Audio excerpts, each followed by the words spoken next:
Hello friends, welcome back to my channel. आज की कहानी शुरू करने से पहले सबसे इम्पोर्टेंट बात, घमंड किस बात का करूं कि मेरे मरने के बाद मेरे अपने ही मुझे छूने के बाद हाथ धोएंगे। तो ये सच्चाई है, इसको कोई मानता नहीं है। आज की कहानी स्टार्ट करते हैं हम एक राजा से। एक राजा के 3 पुत्र थे। साउथ के राजा की एक कहानी है। तो उनके 3 पुत्र थे और तीनों पुत्र बहुत अच्छे काबिल थे। तो राजा की उम्र हो चली थी।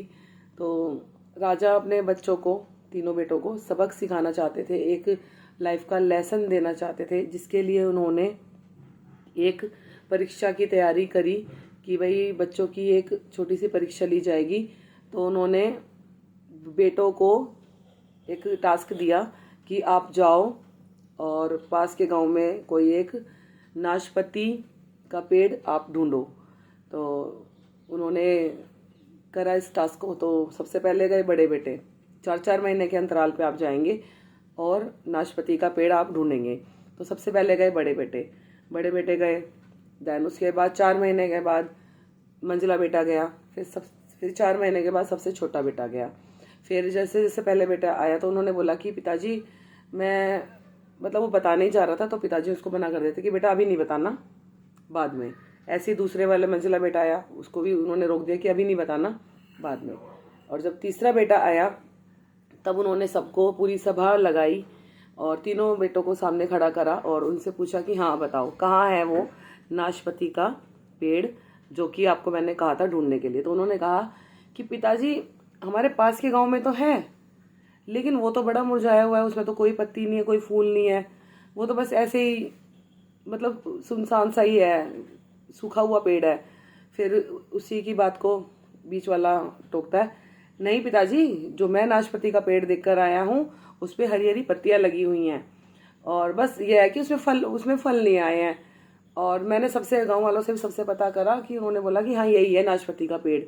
फिर तीसरा वाला जो है वो भी फिर बोलता है कि नहीं पिताजी, मैंने जो पेड़ देखा है उसमें बहुत अच्छे और मीठे और फल लगे हुए हैं।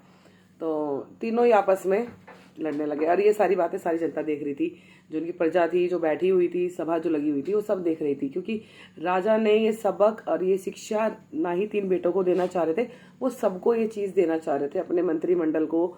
सब बैठे हुए तो सब ये देख रहे थे कि राजा क्या कर रहा है, अपने बेटों के बीच में फूट डलवा रहा है, लड़ाई करवा रहा है, और ऐसा क्या टास्क दे दिया जिसकी वजह से ये तीनों भाई लड़ रहे हैं। तो तीनों आपस में लड़ रहे थे कि नहीं, मैंने जो देखा पेड़ ऐसा था, मैंने जो पेड़ देखा वो ऐसा था, और जो मैंने पेड़ देखा ऐसा था। तभी राजा ने फिर उनको चुप कराया कि चुप, शांत हो जाएं, आप सब सही हैं, आप तीनों सही हैं, और मैंने सिर्फ और सिर्फ ये छोटा सा काम इसीलिए दिया था कि इससे मैं आपको लाइफ का एक बहुत बड़ा लेसन समझा सकूं कि 3 बातें हैं, इसी जो आपने परीक्षा दी है नाशपाती का पेड़ ढूंढने की, इससे सिर्फ 3 बातों की आपको समझ लेनी है जो कि आपकी लाइफ को आगे मूव ऑन करेगी, आगे बढ़ाएगी और आगे कोई भी परेशानी हो आपको उससे दूर करेगी। पहली बात, किसी भी चीज़ पर तब तक कोई फैसला ना लें जब तक आप उसे पूरी तरह से ना जान लें, चाहे फिर वो कोई दोस्त हो, फैमिली हो, रिश्ता या कोई भी सिचुएशन हो।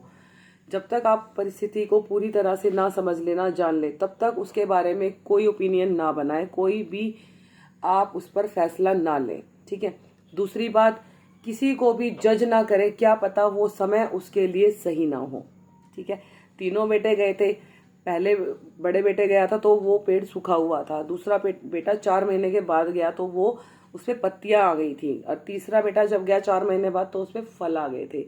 तो ऐसा जरूरी नहीं है कि समय सब एक जैसा हो, तो किसी को भी जज ना करे, क्या पता वो समय उस व्यक्ति के लिए या उस चीज के लिए प्रतिकूल ना हो, ठीक है, अनुकूल ना हो, ठीक है, प्रतिकूल हो, अनुकूल ना हो।